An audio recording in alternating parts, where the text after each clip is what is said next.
Flexible spending accounts, or FSAs, can save you money on healthcare expenses such as copays, deductibles, and prescriptions, as well as dependent child care.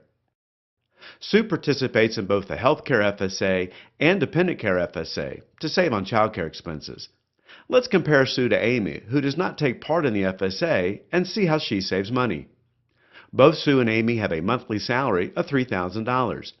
Each spends $100 per month on medical expenses and $300 per month on child care expenses.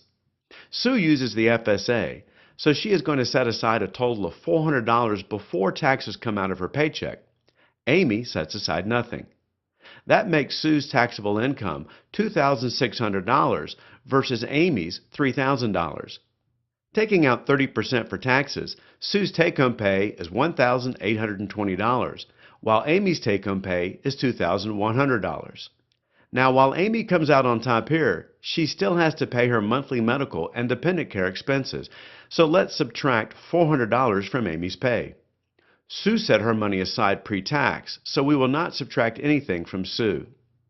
Now, Amy is left with $1,700, and Sue still has $1,820.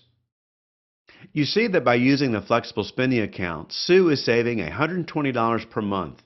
That's a total of over $1,400 for the year.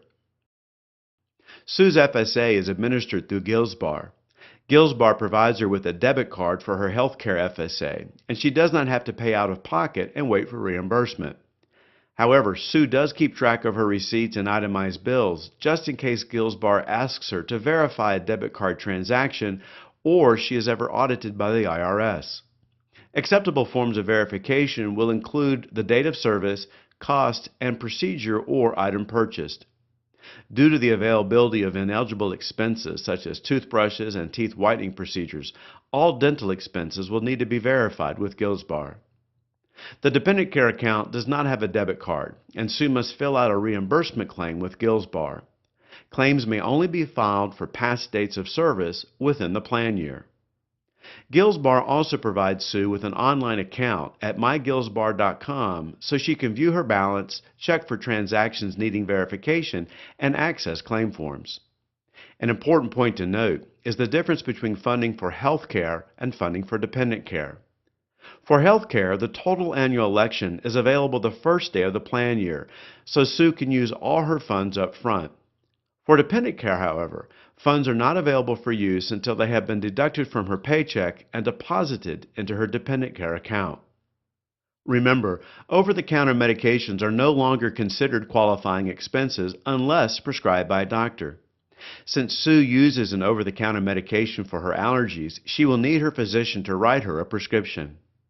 Lastly, the IRS regulation, use it or lose it. If Sue does not use all her dollars she has set aside by the end of the plan year, she must forfeit that money. So Sue only sets aside money she knows will be used for expenses incurred during the plan year for her and her dependents. At the end of the plan year, Sue has an additional 90-day runoff period to file for reimbursement on out-of-pocket expenses she has incurred within the plan year.